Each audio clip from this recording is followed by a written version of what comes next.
Monsieur le Président de l'Assemblée nationale, honorables députés, distingués invités, mesdames et messieurs, c'est avec une émotion à peine contenue et en prenant la pleine mesure de la gravité de l'instant que je m'installe devant ce pupitre, devant ce prestigieux hémicycle du Palais Léon-Mba, qui m'a davantage vu assis à vos côtés, pour sanctionner de la confiance du Parlement, l'exercice auquel je veux me livrer ce jour.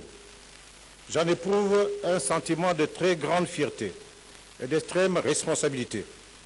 De ce fait, et à cet instant précis, je puis vous assurer que j'ai pleinement conscience que le gouvernement que je conduis, plus qu'aucun autre, et moi-même, n'avons pas le droit à l'erreur, encore moins à l'échec.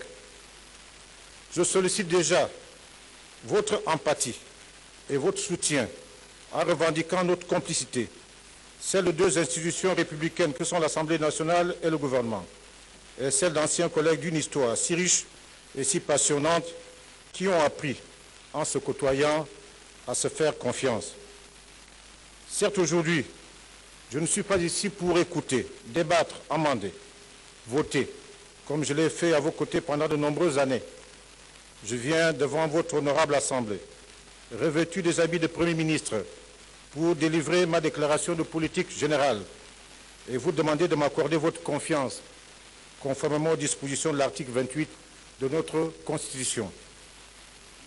Monsieur le Président de l'Assemblée nationale, honorables députés, permettez-moi avant toute chose de m'acquitter d'un agréable devoir, celui d'exprimer toute ma reconnaissance à son Excellence Feu Omar Bongo Ondimba, car c'est lui qui, en politique, m'a mis le pied à l'étrier.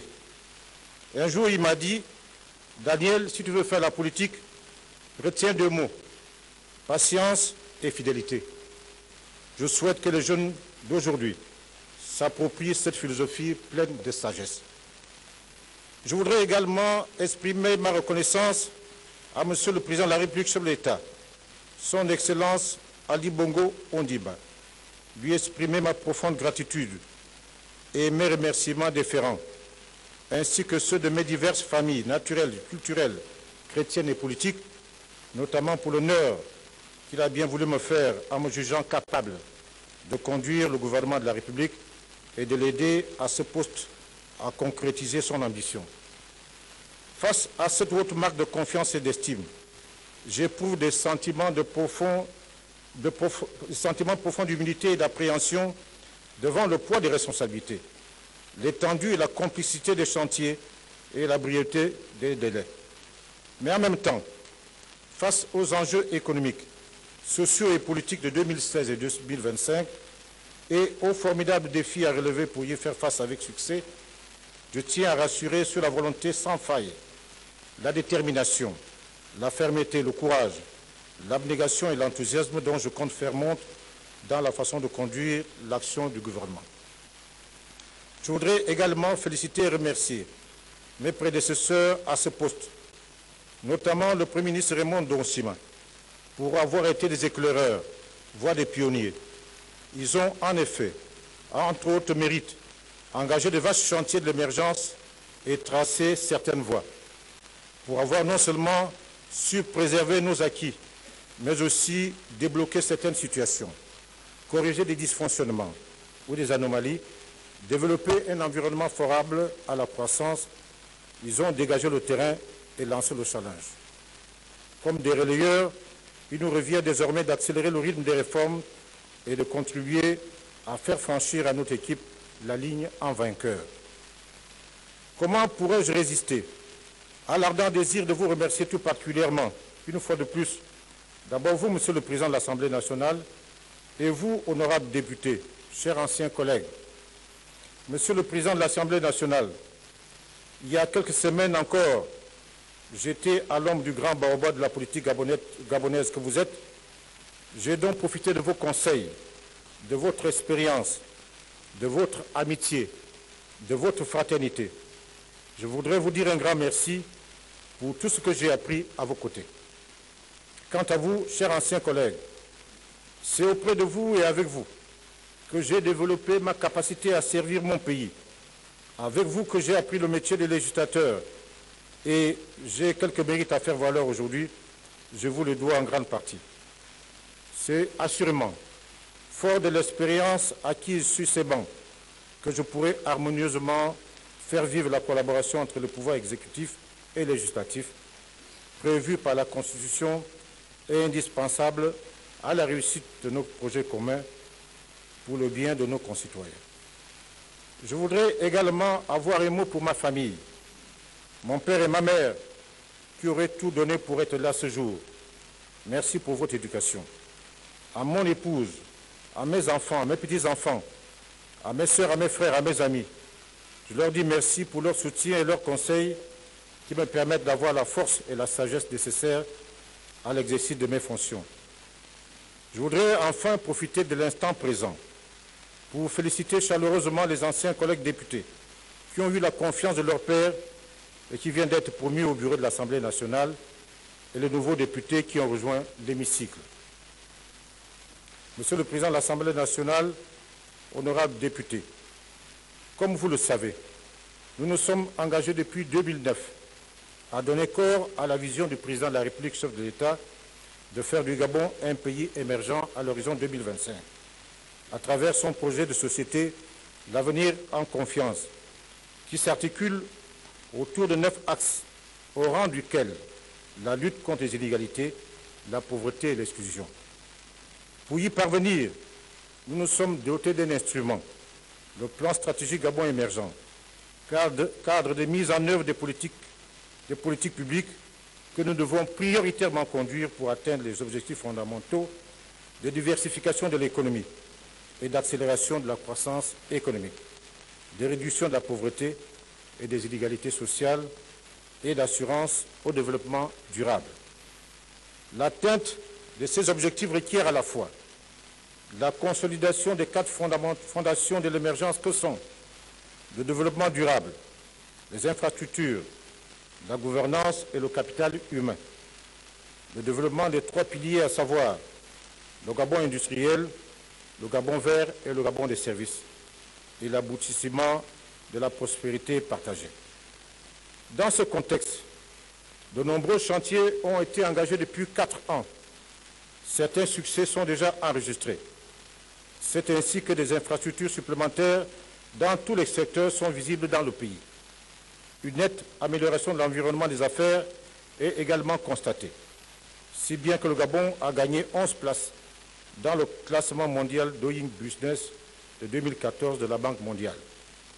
Il constitue ainsi l'une des 5 économies africaines les plus performantes à travers les réformes mises sur pied pour assurer le développement de son secteur privé. Le reflet de l'ensemble de ces efforts est que le Gabon présente une croissance de 6% en moyenne entre 2010 et 2013, tirée essentiellement par le dynamisme du secteur hors pétrole, dont la croissance atteint 8,1% en moyenne sur la période. Par ailleurs, il convient de relever la solidité de notre cadre macroéconomique, perceptible aussi par les tensions inflationnistes maîtrisées, des finances publiques consolidées et une situation monétaire favorable. Ces évolutions sont encourageantes. À ce rythme, l'objectif d'une croissance à 2 chiffres est à notre portée. Toutefois, en dépit de ces réussites, notre pays projette une image de pauvreté caractérisée par de faibles indicateurs sociaux. Qu'observons-nous? 30% de la population vit au-dessus du seuil de pauvreté.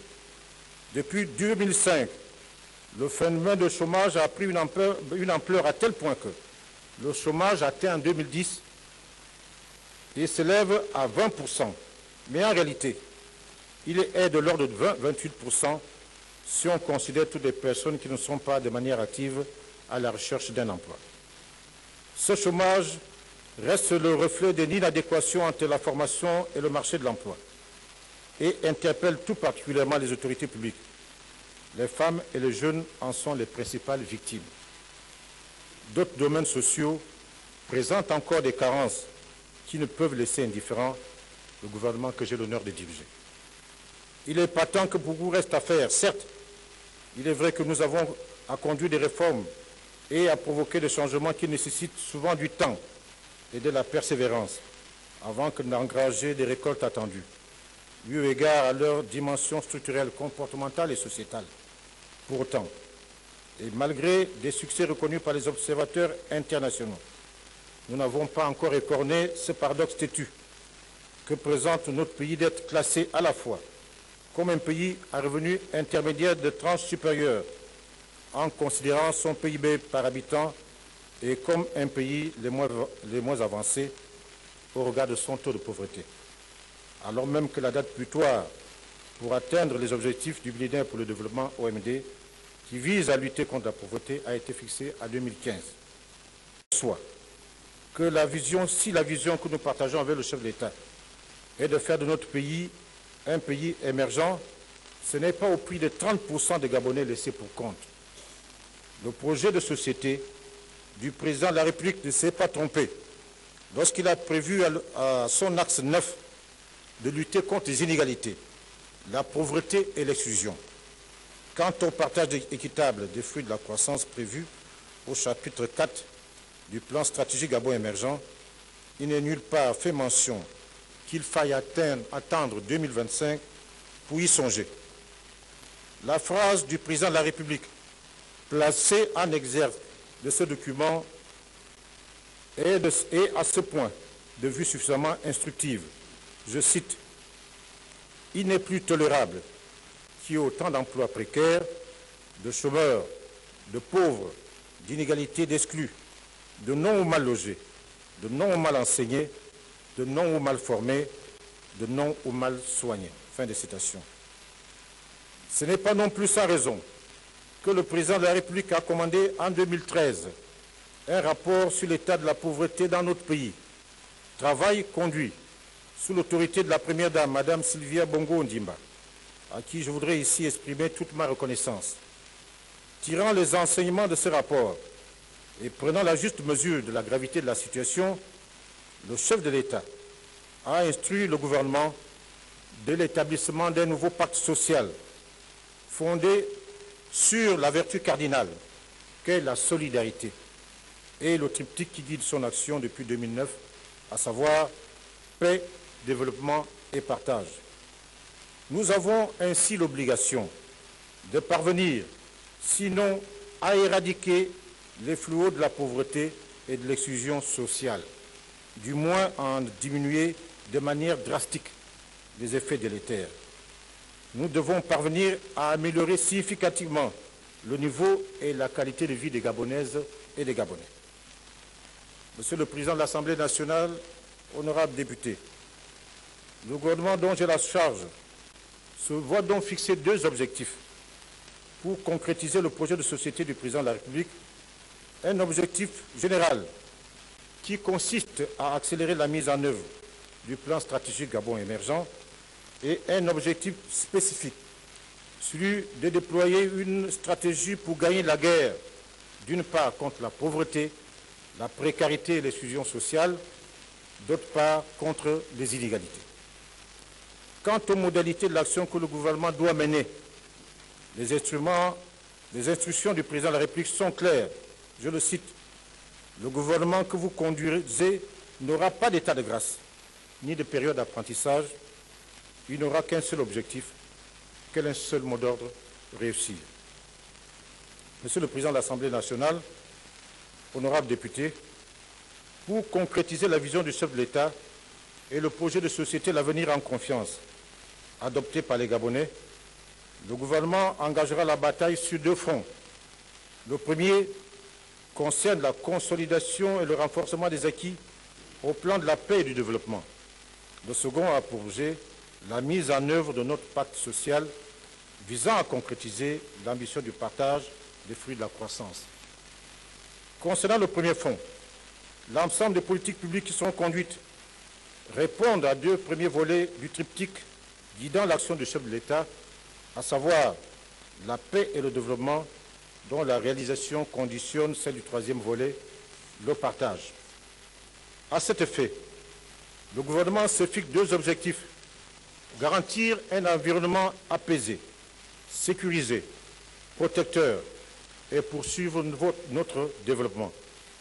En ce qui concerne le premier objectif, chacun sait que la pertinence d'une politique publique ainsi que ses chances de succès dépendent de l'environnement dans lequel elle s'inscrit.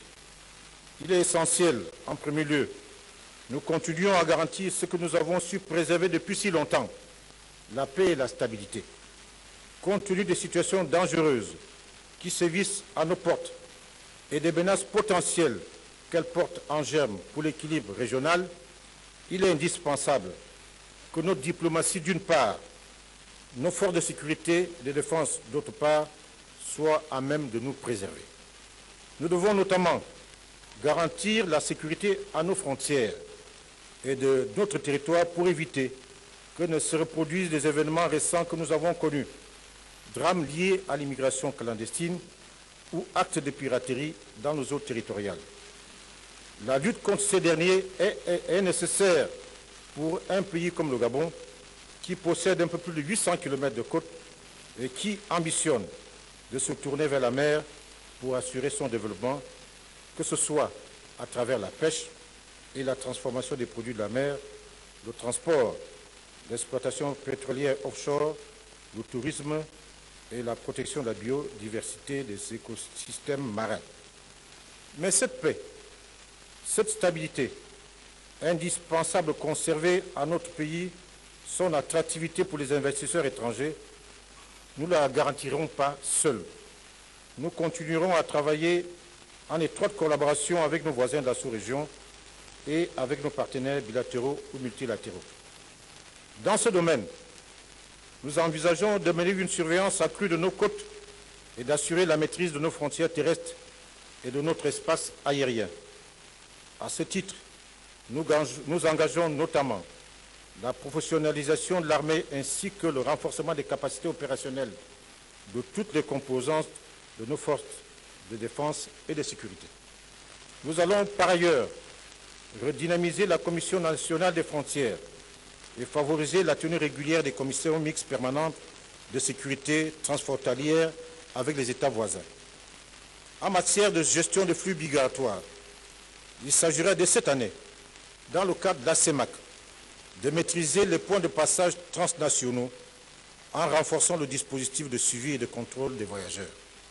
Enfin, nous allons mettre en place le plan global de sécurisation du territoire national destiné à la surveillance urbaine et à la lutte contre toute forme de criminalité, à savoir l'immigration clandestine, la prolifération des armes de petit calibre, la criminalité transnationale, l'exploitation illicite des ressources halieutiques, minières et forestières, le braconnage, la piraterie maritime, le trafic de drogue et des stupéfiants.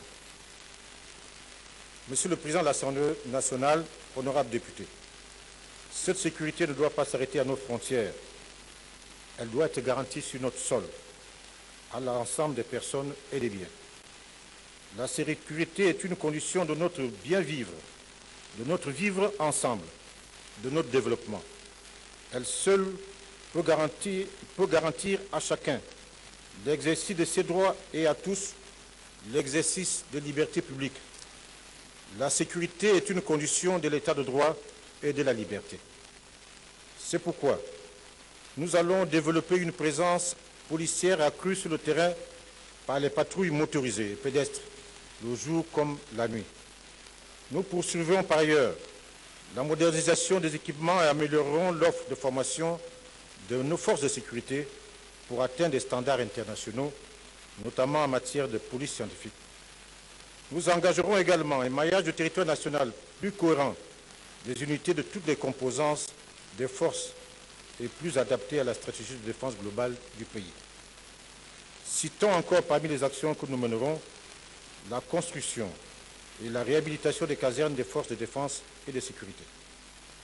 Mais garantir la sécurité suppose de le faire dans le respect des valeurs et de l'éthique, notamment par ceux qui ont la charge de l'assurer. Il pèse sur les forces de sécurité une obligation et une exigence qui sont la contrepartie des moyens de coercition dont elles disposent. C'est pourquoi une attention particulière sera portée à la formation et à la sensibilisation de leurs agents. Monsieur le Président de l'Assemblée nationale, honorables députés, si la liberté ne va pas sans la sécurité, l'une et l'autre ne vont pas sans le droit et la justice. Le Président de la République attend que le gouvernement mette en œuvre les 9 axes du projet de société. Or, le premier est la consolidation de l'état de droit. Celle-ci devra passer par le renforcement de la défense des droits de l'homme et l'exercice des libertés publiques. Le gouvernement élaborera un plan stratégique sur les droits humains au Gabon, conformément aux recommandations des Nations Unies et de l'Union africaine. Par ailleurs, un module sur les droits humains sera introduit dans les programmes de formation de l'École nationale d'administration, de l'École nationale de magistrature et d'écoles de préparation aux carrières administratives, ainsi que dans les cycles primaires et secondaires. Des campagnes seront en outre organisées pour sensibiliser les citoyens à cette question. Je rappelle que le Gabon, ayant obtenu la présidence du Conseil des droits de l'homme des Nations Unies, est investi d'une responsabilité particulière en ce domaine. Parmi les libertés publiques, je voudrais tout particulièrement insister sur la liberté d'opinion et d'information.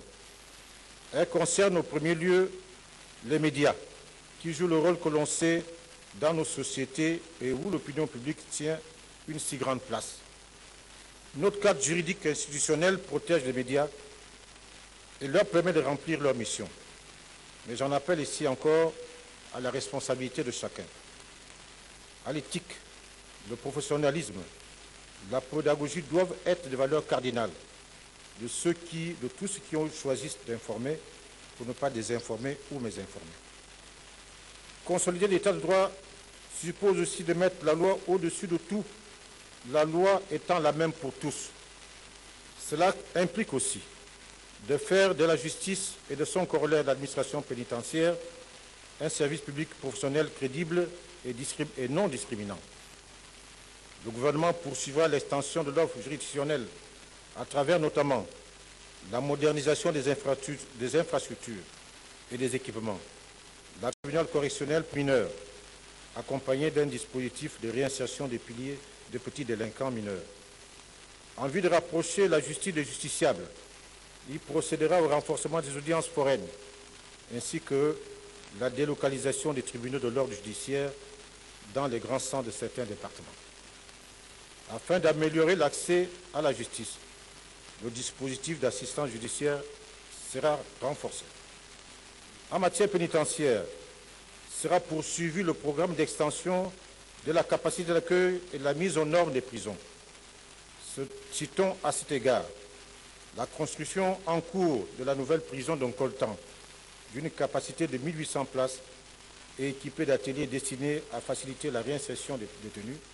Par ailleurs, le programme de recrutement des agents de la sécurité pénitentiaire visera à atteindre les standards internationaux en matière de ratios d'encadrement.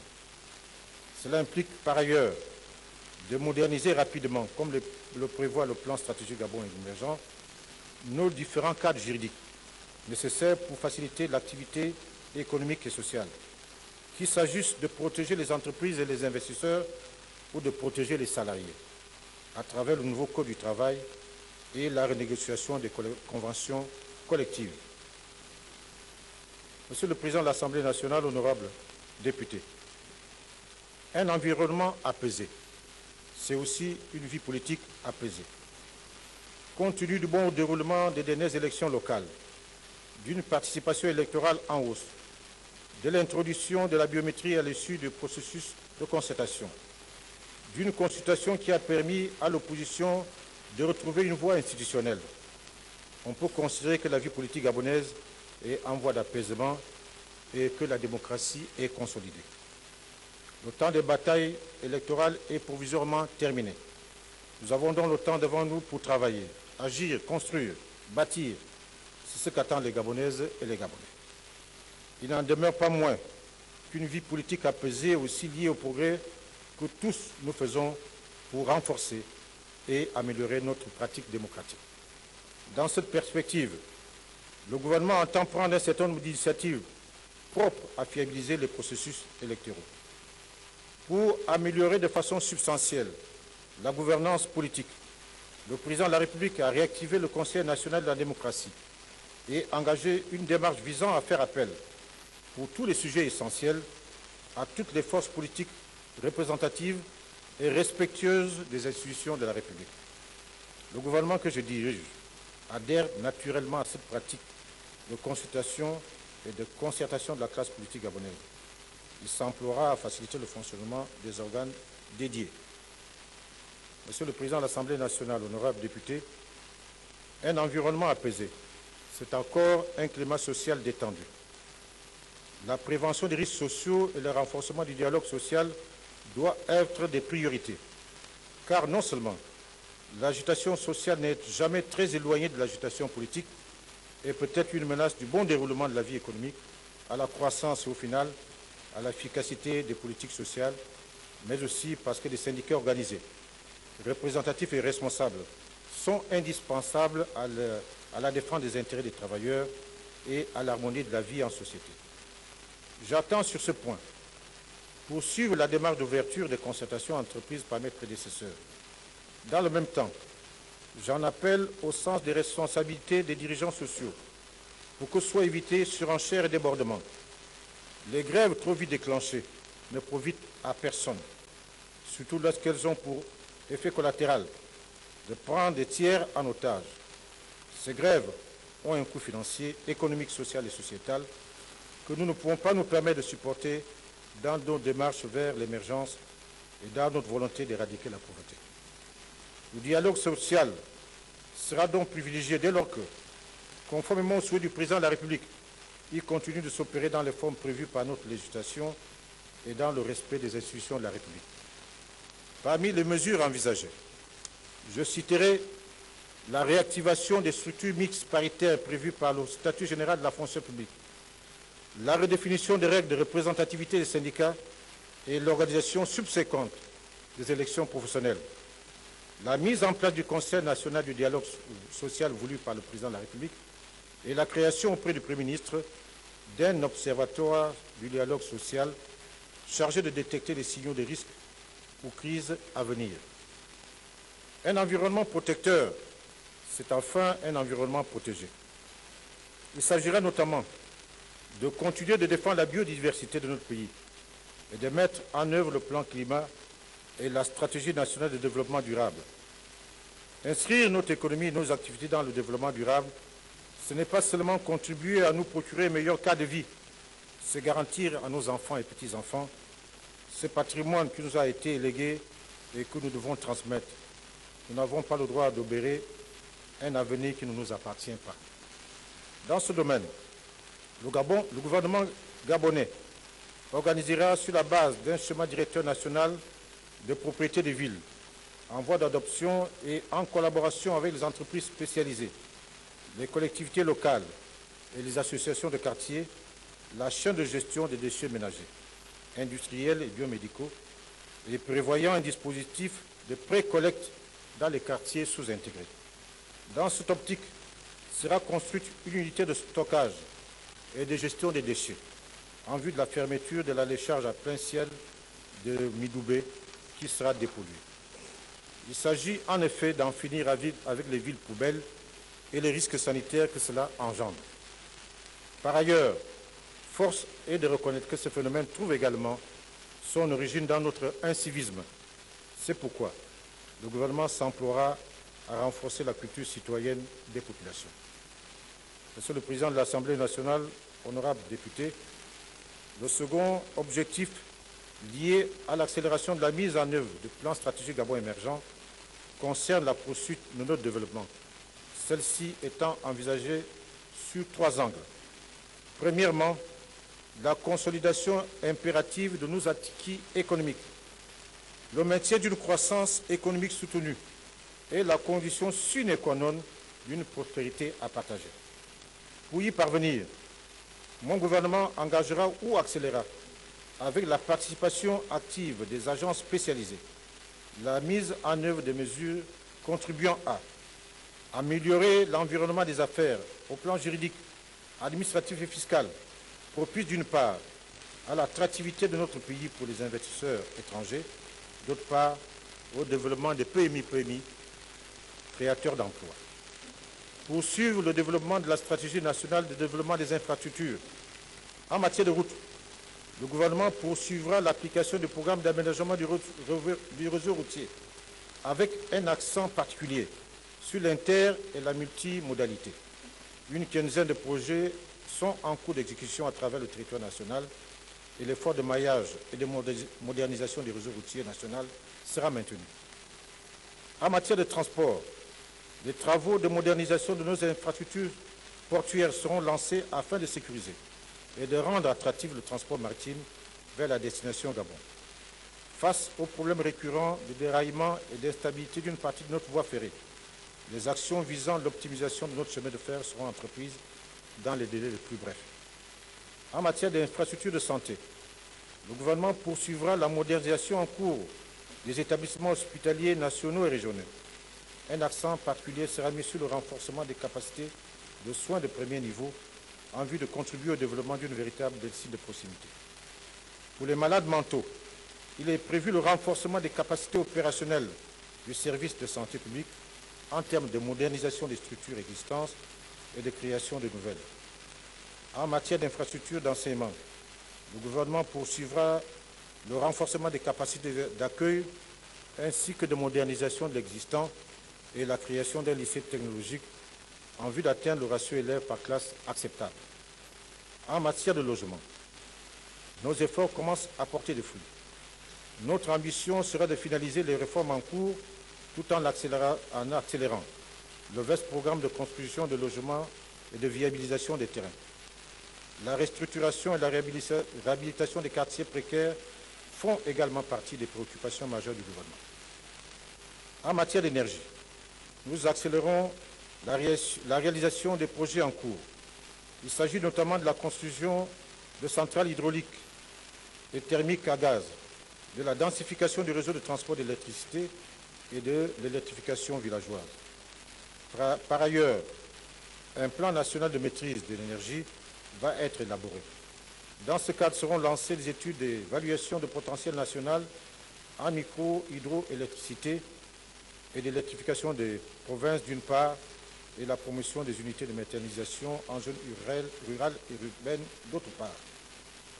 En matière d'eau, pour satisfaire la demande sans cesse croissante, tant en milieu urbain qu'en milieu rural, une politique de réhabilitation et de renforcement des ouvrages hydrauliques villageoises et des forages sera menée, de sorte que chaque village du Gabon soit doté d'un dispositif autonome d'alimentation en eau potable. En matière d'assainissement, l'aménagement des bassins versants se poursuivra à Libreville et à Port-Gentil, notamment avec les concours des partenaires au développement. En matière d'information et de communication, notre ambition est de finaliser les chantiers en cours d'exécution, notamment la pose de la fibre optique pour connecter l'ensemble des capitales provinciales dans un premier temps. Nous entendons également, dans le cadre de e-éducation, doter les établissements scolaires et universitaires d'infrastructures numériques garantissant l'accès aux outils et aux contenus académiques.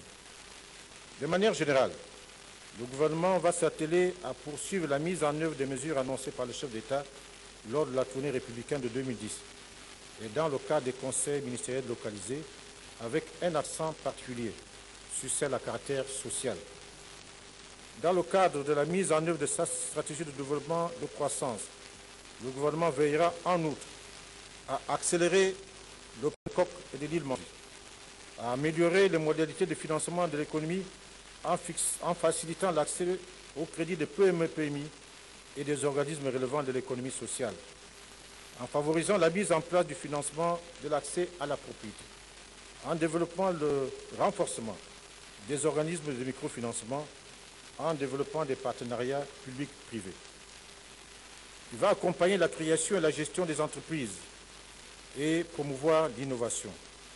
Il va lutter contre le chômage, notamment par le renforcement des capacités des organismes dédiés, par l'accompagnement à la recherche d'emploi, par l'adaptation de nos systèmes de formation aux besoins de l'économie grâce au rapprochement avec les entreprises et une meilleure compréhension de leurs besoins, par la mise en place de conditionnalités en matière d'emploi pour les entreprises étrangères bénéficiaires de commandes publiques.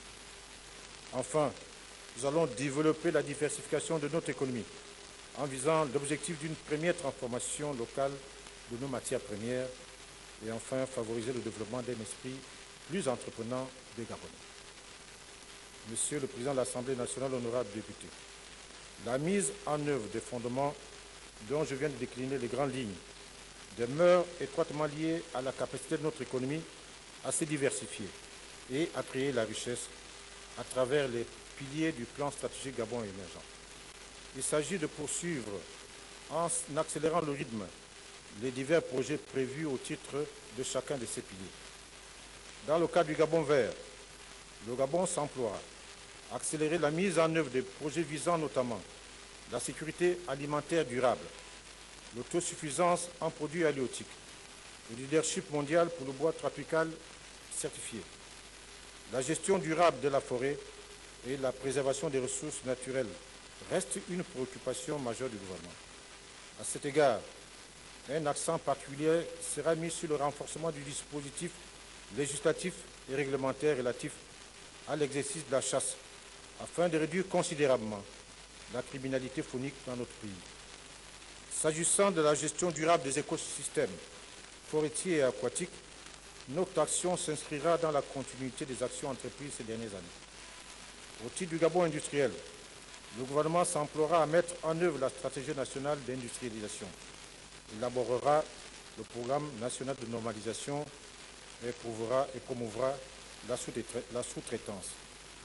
La mise en œuvre de ces stratégies repose sur la transformation locale des matières premières à travers une remontée de la chaîne de valeur dans cinq secteurs prioritaires: la mine, la forêt et le bois, l'agriculture, la pêche et l'aquaculture, les matériaux de construction. Pour combler les déficits juridiques et institutionnels, le gouvernement s'engage à faire aboutir dans les meilleurs délais un certain nombre de projets de texte dont le Code des hydrocarbures, le Code minier est actuellement au Parlement, le projet de texte portant création de l'Office gabonais de la propriété industrielle. Au titre du Gabon des services, la création récente de l'Agence de développement et de promotion de l'hôtellerie et du tourisme participe de la dynamisation de ce secteur en vue de faire du Gabon une destination touristique de référence en matière de tourisme d'affaires et d'écotourisme. La faune et la flore riches et variées et le vaste réseau des parcs nationaux de notre pays constituent à cet effet des atouts majeurs dans le positionnement envisagé sur la scène internationale. Monsieur le Président de l'Assemblée nationale, honorables députés, avec ses 800 km de côte et drainés de nombreux cours d'eau, le Gabon recèle d'énormes potentialités des enjeux économiques, sociaux et sécuritaires, entre autres, que cette situation implique valide la pertinence du choix d'un nouveau pilier, le Gabon bleu. Dans le cadre de notre ambition est de mettre en valeur notre zone économique exclusive d'une superficie de 200 000 m², en y créant une économie croissante, respectueuse des écosystèmes marins, en développant la transformation locale des produits halieutiques, en vue d'assurer la sécurité alimentaire, de lutter contre la pauvreté, en optimisant nos ressources pétrolières, le transport, le commerce maritime. Monsieur le Président de l'Assemblée nationale, honorables députés, après la consolidation de nos acquis économiques, le deuxième angle sur lequel nous comptons procéder à l'accélération de notre développement est celui de la réforme de l'État. Un pays ne peut en effet se développer sans un État fort, c'est-à-dire un État doté d'institutions solides, légitimes et respectées, et disposant d'une administration structurée, compétente, performante, agissant sous la responsabilité des titulaires du pouvoir exécutif, dans le respect du principe de neutralité et des services d'intérêt général. Réformer l'État signifie faire mieux l'État. À cette fin, notre action visera à améliorer la gouvernance, la transparence et la performance de notre appareil de l'État. En matière de gouvernance, nous reprenons le chantier de la décentralisation. Les initiatives qui seront prises en la matière respecteront le cadre voulu par le chef de l'État. Au plan du fonctionnement des institutions, des mesures seront prises pour renforcer le contrôle du Parlement sur le gouvernement, avec notamment l'organisation des séances de questions au gouvernement. D'autres viseront une intensification et une amélioration du travail législatif et réglementaire indispensable à la mise en œuvre du plan stratégique Gabon émergent et du nouveau pacte social. Il conviendra également de finaliser la démarche stratégie, régulation et exécution engagée depuis 2009. Nous contribuerons à ce titre au renforcement des agences, tout en redéfinissant le rôle des ministères, en formant leurs agents à leur nouveau métier et en organisant des relations entre les opérateurs de l'État et les ministères à travers les contrats de performance. Au titre de l'amélioration de la transparence, des mesures seront prises pour développer la lisibilité et la prédictibilité de l'État grâce notamment à une meilleure communication gouvernementale. Nous veillerons à développer la transparence dans divers domaines, les processus électoraux, la gestion des deniers publics et des ressources humaines, les processus de décision administrative génératrice de droits ou faisant grief, la gestion des données personnelles. Enfin, il s'agira de modifier le comportement en vue de moraliser la vie publique, ce qui passera par le renforcement des valeurs d'éthique, par la diminution de la porosité entre le politique, l'administratif et le privé, par l'accentuation de la lutte contre la corruption, la concussion et l'enrichissement illicite. Enfin, au titre d'amélioration de la performance, des mesures seront prises pour garantir la continuité de l'action de l'État et le rendre apte à gérer la complexité des défis à relever, notamment grâce à une meilleure gestion de l'interministérialité et à la réorganisation des ministères sur la base de leurs missions et des stratégies nationales, notamment le plan stratégique Gabon émergent et le nouveau pacte social.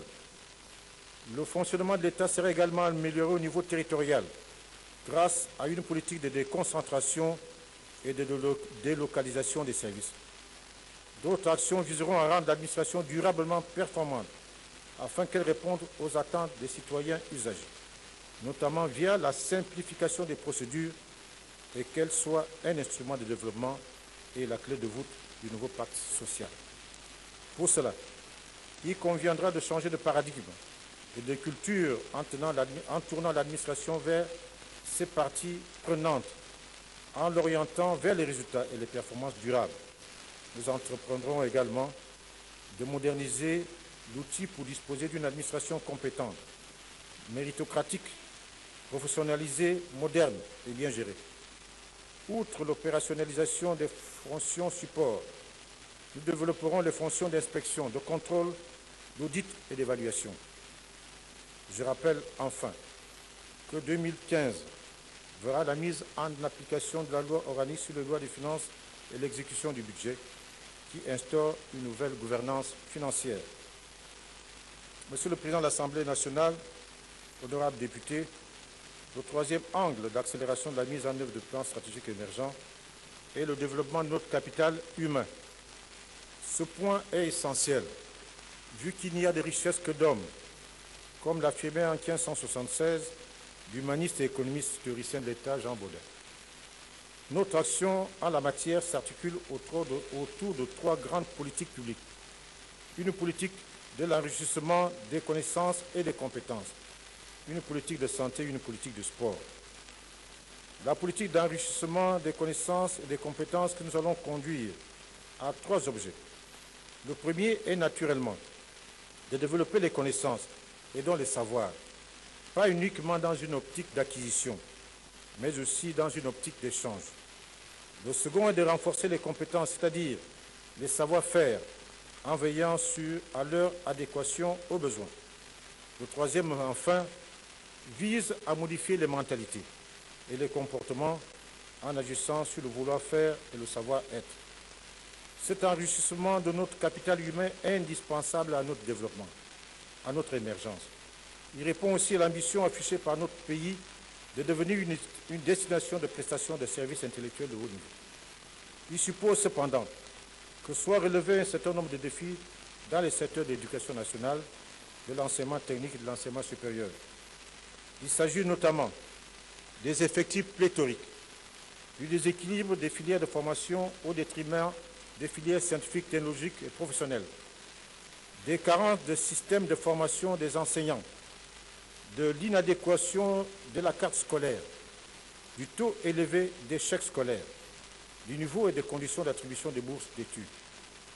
Le gouvernement prendra des mesures adéquates pour relever de ces défis, en encourageant en particulier le développement des partenariats gagnant-gagnant entre les entreprises et les établissements d'enseignement et de formation. Il procédera en outre, comme l'a décidé le chef de l'État, l'activation du Conseil national de l'éducation, de la formation et de la recherche, qui sera désormais le cadre de concertation pour traiter l'ensemble des questions relatives à l'éducation et à la formation. En matière de culture et d'éducation civique, nous conduirons une politique visant la protection et la promotion de notre patrimoine, la réappropriation par les Gabonais de leur propre culture, la sensibilisation de masse sur les questions d'importance nationale et le soutien à la création des artistes. Monsieur le Président de l'Assemblée nationale, honorables députés, la politique de santé que nous entendons engager s'articule autour de 4 volets. Un volet prévention, promotion et sécurité sanitaire sur lequel une attention particulière sera portée. Il y a en effet nécessité de recentrer les ressources et les énergies en faveur de la médecine préventive qui offre un meilleur rapport coût-efficacité. Un volet offre de soins qui comportera en particulier le développement d'une médecine de proximité, parallèlement à la poursuite du développement des plateaux techniques et des structures de référence. Seront également pris en compte les problèmes liés à la gouvernance du système de santé, à la carte scolaire, à l'accès aux médicaments et aux produits de santé, à la prise en charge du handicap, à la démographie des professionnels de santé, à la formation des professionnels de santé et aux auxiliaires. Le volet protection sociale portant sur la généralisation de la couverture maladie et le rapprochement des services de protection sociale des citoyens afin de permettre un accès de tous aux soins. En 2014, sera poursuivi le processus d'immatriculation de l'ensemble de la population à la CNAMGS et finaliser le transfert des compétences en la matière de prestations de santé de la CSS à la CNAMGS. Par ailleurs, le programme de construction des délégations provinciales de la CNAMGS sera maintenu. En effet, un volet recherche en santé, au-dessus duquel une politique nationale est en voie d'élaboration. Elle permettra l'optimisation des unités de recherche existantes. En appui de ces politiques publiques de santé, il est prévu la création d'un compte spécial pour les investissements de formation sanitaire publique. Monsieur le Président de l'Assemblée nationale, honorables députés, l'éveil et l'épanouissement de notre jeunesse impliquent la mise en place d'une politique sportive orientée vers la réalisation et l'équipement d'infrastructures multifonctionnelles, le renforcement et la diversification du financement des activités sportives. Seront également engagées des actions visant à la valorisation du sport d'élite, à la détection et à l'encadrement des talents, à la professionnalisation de toutes les disciplines sportives et à l'amélioration du statut des sportifs. Les actions annoncées dans le cadre de la politique nationale de la jeunesse du Gabon seront progressivement mises en œuvre. Il s'agira notamment de la restructuration du Conseil national de la jeunesse et la construction de son siège. Monsieur le Président de l'Assemblée nationale, honorables députés, telles sont les politiques et quelques-unes des actions que le gouvernement que je conduis compte mener dans la consolidation et le renforcement des acquis en matière de paix et de développement.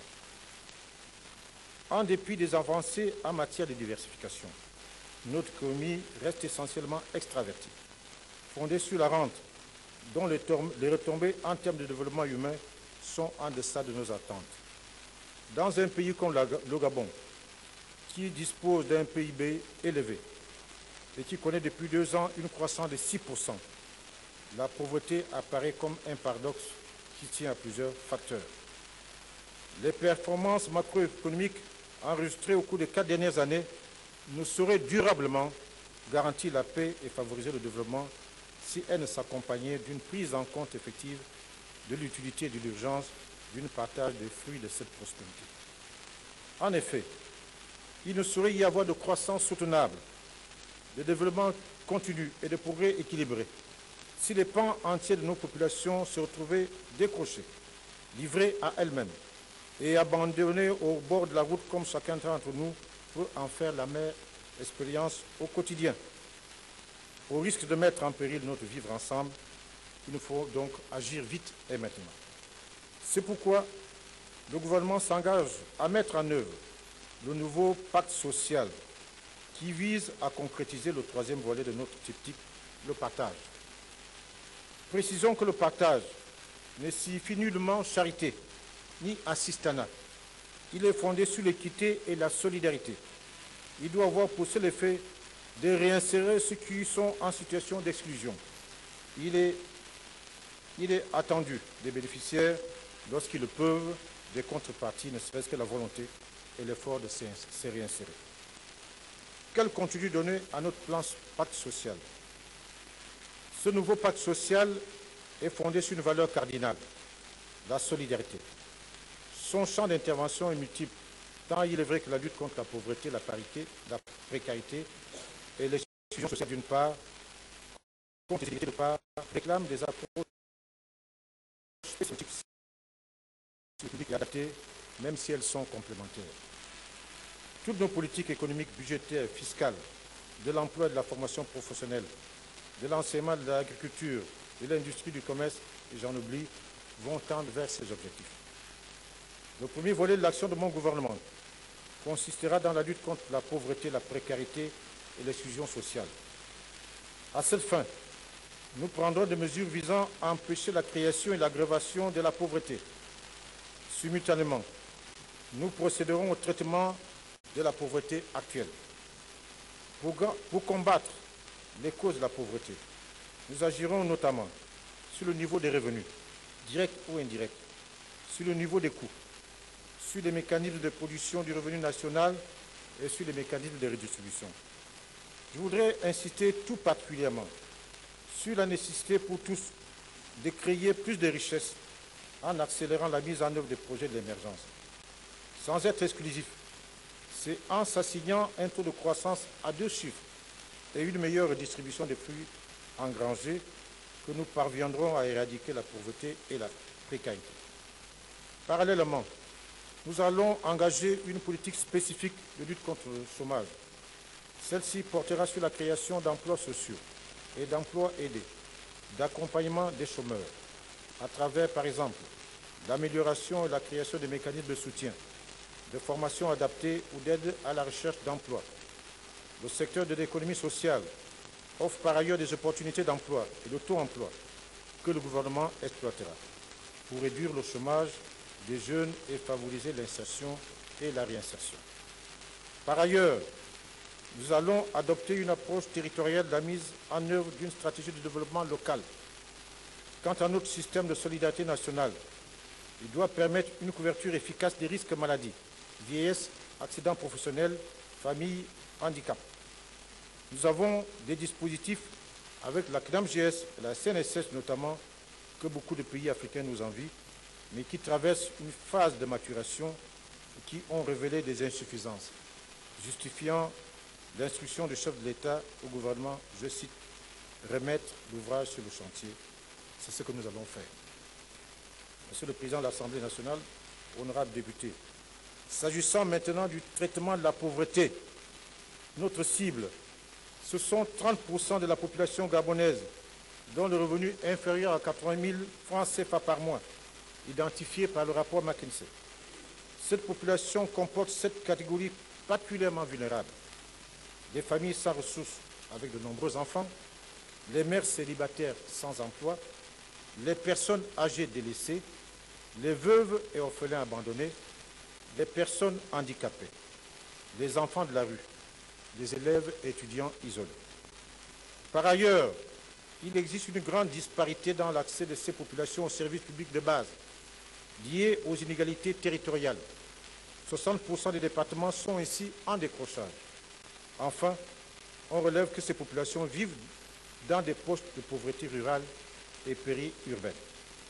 Le traitement social de la pauvreté pour répondre à l'urgence et à l'idée de protection consistera pour l'essentiel dans l'allocation d'aide en numéraire et en nature aux personnes concernées. Il s'agira notamment, pour ce qui concerne les personnes âgées, de mettre en œuvre le panier minimum vieillesse qui inclut la couverture des différentes prestations de santé. En échange, les bénéficiaires sont tenus, lorsque c'est envisageable, à certaines contreparties, liées notamment au suivi scolaire et sanitaire des enfants. Concernant les veuves et les orphelins isolés sans ressources, le gouvernement s'engage à mettre en œuvre de façon effective une politique de prise en charge. Celle-ci passe notamment par le lancement d'une vaste campagne visant à les identifier. Concernant enfin les élèves et étudiants sans ressources, le gouvernement étudiera la possibilité d'un relèvement du niveau des allocations d'études. Il leur sera accordé un accès prioritaire dans les internats et les campus universitaires et ils pourraient, selon les cas, bénéficier du statut de pupille de l'État. Pour les familles nombreuses, sans ressources, l'action du gouvernement pourra porter sur le relèvement des allocations familiales et de rentrée scolaire. D'une manière générale, la politique sociale et sanitaire ciblée, adaptée à chaque type de population, soulevant un problème spécifique, seront mises en œuvre. Elles intégreront les investissements liés à l'hébergement et à la prise en charge des personnes âgées, des filles mères, des enfants de la rue, des handicapés sévères, ainsi que des veuves et des orphelins. Elle prendra en compte tous les autres aspects, qu'ils soient sanitaires, éducatifs ou sociaux soulevés par le traitement de ces fragilités. Les cadres juridiques seront nécessairement adaptés. Par exemple, afin de renforcer la protection des conjoints et des enfants, le mariage coutumier sera légalisé. Par ailleurs, seront étudiées d'autres formes d'aide à travers une action sur les produits de première nécessité, la gratuité sous condition des services publics et une réforme du système de pension. Monsieur le Président de l'Assemblée nationale, honorables députés, notre combat contre la pauvreté passe également par son traitement économique. Afin de rendre l'autonomie économique aux personnes défavorisées, on encouragera et accompagnera les initiatives liées aux activités régénératrices de revenus.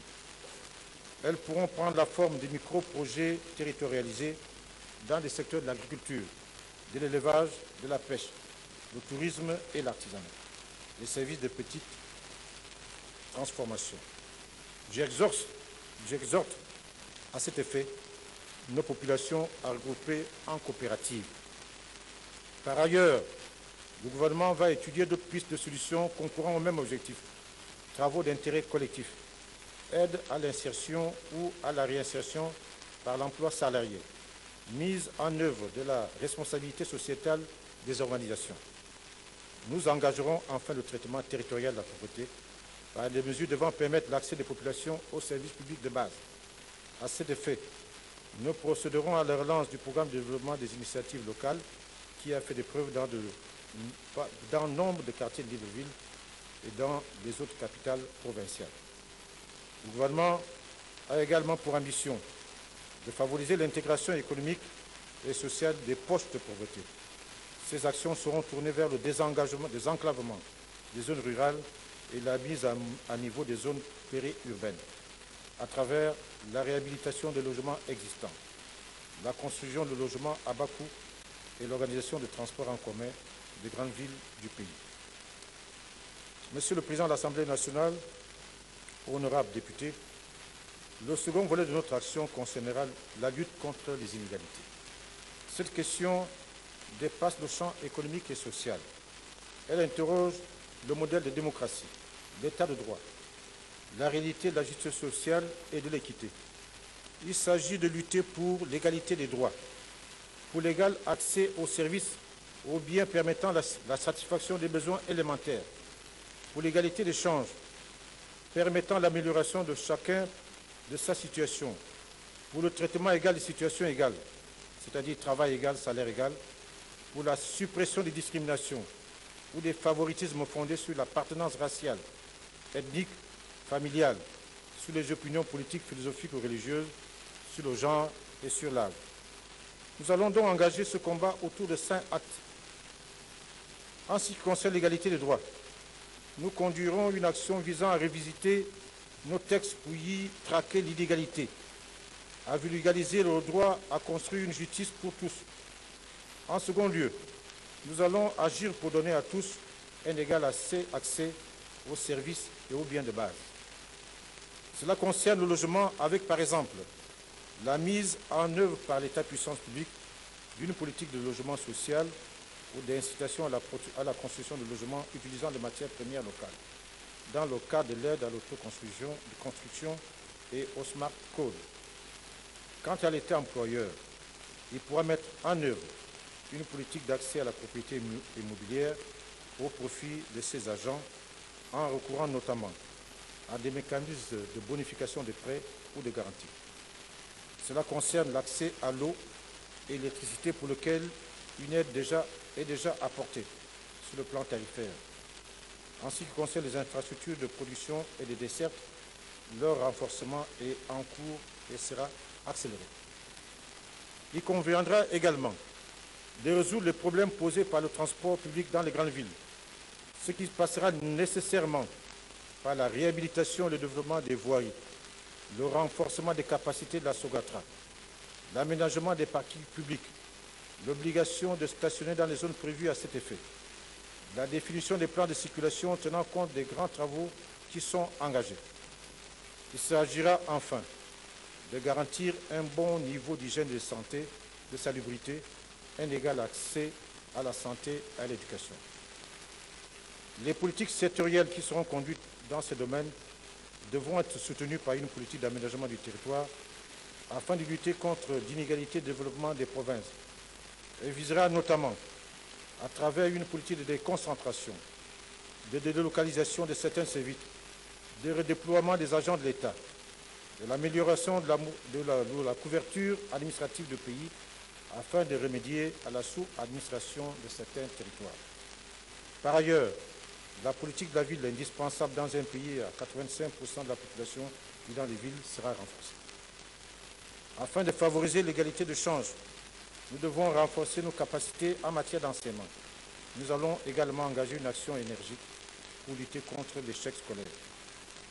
L'une des tâches importantes de mon gouvernement sera de réaliser la réforme des rémunérations exigée par le chef d'État.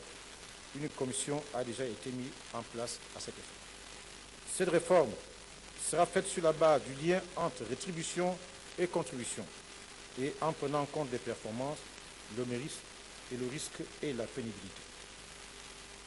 Monsieur le Président de l'Assemblée nationale, honorables députés, pour conduire la politique de lutte contre la pauvreté et les inégalités, le gouvernement aura naturellement à jouer un rôle important pour la construction des infrastructures nécessaires à l'hébergement et au suivi des personnes en situation de fragilité, mais aussi pour garantir la formation adaptée des personnels d'accompagnement, pour étudier, sélectionner et financer des projets, pour gérer et allouer des aides financières.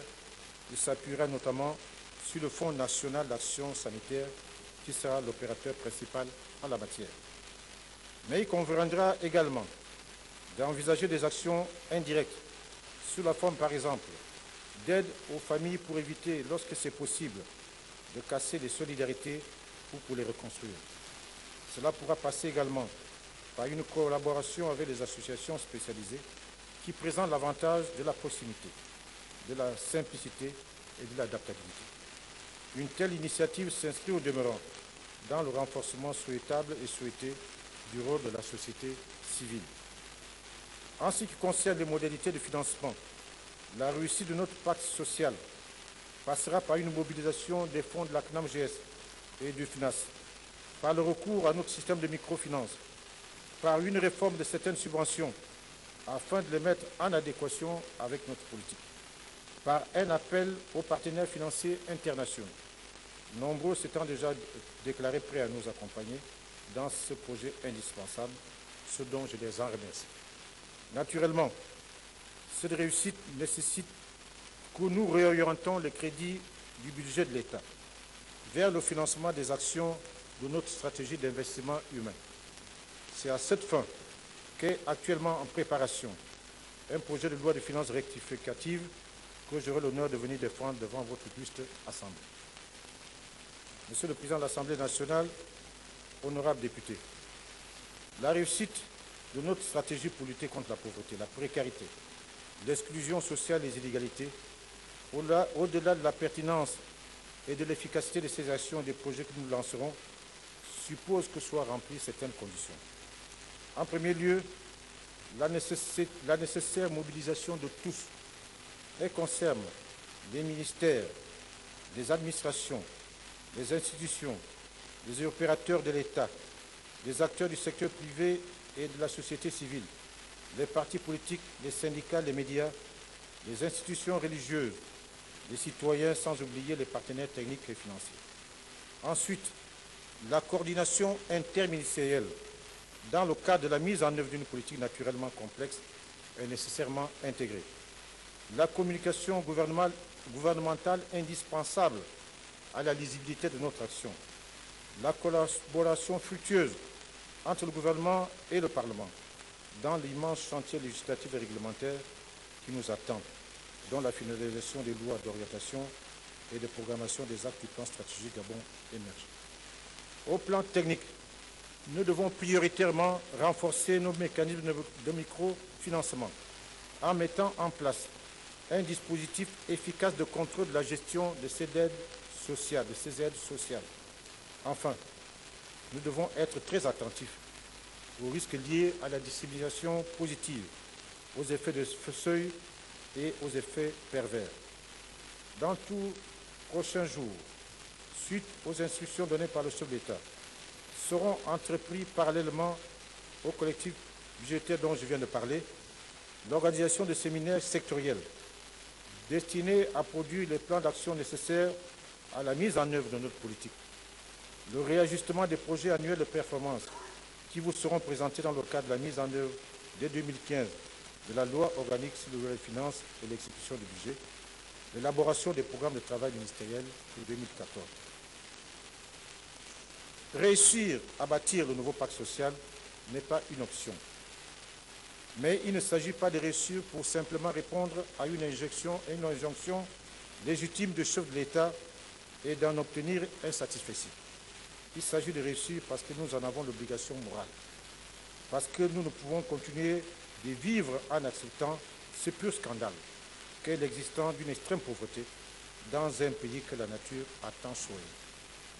Monsieur le Président de l'Assemblée nationale, honorables députés, distingués invités, Mesdames et Messieurs, la mise en œuvre des politiques publiques que je viens de vous présenter conduira notre économie à un taux de croissance de près de 8% à la fin de cette année. À cette échéance, nous aurons également apporté des réponses concrètes à la forte demande sociale et observerons les premiers effets significatifs de la réduction de la pauvreté et des inégalités. Je souhaite toutefois, avant de solliciter votre confiance, ainsi que le prévoit la Constitution, rappeler à tous, classes politiques, citoyens, parlementaires, partenaires au développement, certaines valeurs auxquelles le Président de la République et moi-même attachons un prix non négociable. Le patriotisme d'abord, qu'il soit politique, économique ou social. En effet, nous devons tous soutenir l'action publique avec objectivité, dès lors qu'elle s'inscrit dans le cadre de la satisfaction des besoins collectifs et qu'elle poursuit un but d'intérêt général. Ce patriotisme est incompatible avec les oppositions systématiques et le principe qui prive le pays et des principes qui privent le pays et le peuple gabonais d'opportunités et de prospérité. Nous devons tous nous accepter dans nos différences et considérer que si j'aime mon pays et veux pour lui le meilleur, mon frère, malgré nos divergences d'opinion et de stratégie, veut certainement la même chose. Nous devons être ambitieux pour notre pays, ne pas nous complaire dans des comportements et des débats qui non seulement n'honorent pas notre démocratie, mais obèrent ou retardent de plus notre marche vers la prospérité partagée. D'autres valeurs à laquelle nous devons tous adhérer. La défense des intérêts du Gabon, quelle qu'en soit la nature. De ce point de vue, j'affirme ici avec la plus grande détermination que le gouvernement que je conduis ne se comportera jamais, ne se compromettra jamais dans les accords léonins avec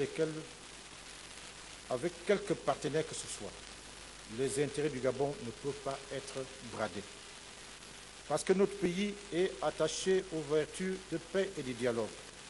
Notre souhait le plus ardent, et notre histoire l'a montré, c'est de vivre en bonne intelligence et en parfaite harmonie avec tous nos partenaires.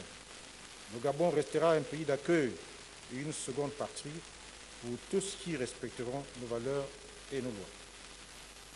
Il est maintenant temps pour moi de vous demander de bien vouloir m'accorder à moi-même et à mon gouvernement votre confiance. Je ne vous demande pas de me l'accorder en signe d'amitié partagée, parce que je suis un ancien collègue à qui on ne saurait rien refuser, ni parce que c'est la tradition ou parce qu'il faut toujours donner la chance à un débutant. Non, je vous la demande parce que vous comprenez cette politique dont les objectifs sont à la fois fondamentaux et réalistes, parce qu'elle vous semble de nature à répondre aux enjeux, parce que la démarche que je vous propose vous semble opérationnelle et performante, parce que vous êtes prêt à soutenir l'action du gouvernement que je dirige. Mais chacun sait que la confiance n'est pas aveugle et qu'elle se mérite. Je ne vous demande donc pas un blanc-seing. Sachez que vous serez constamment informé des actions conduites, de leur état d'avancement et de leurs résultats, afin que vous puissiez remplir votre fonction constitutionnelle de contrôle du gouvernement. À ce titre, je tiens à vous assurer de la totale disponibilité des membres de mon gouvernement à répondre à vos interpellations. Par ailleurs, conformément à la loi organique portant règlement intérieur de l'Assemblée nationale, les ministres se prêteront régulièrement aux séances de questions au gouvernement organisées dans cet hémicycle.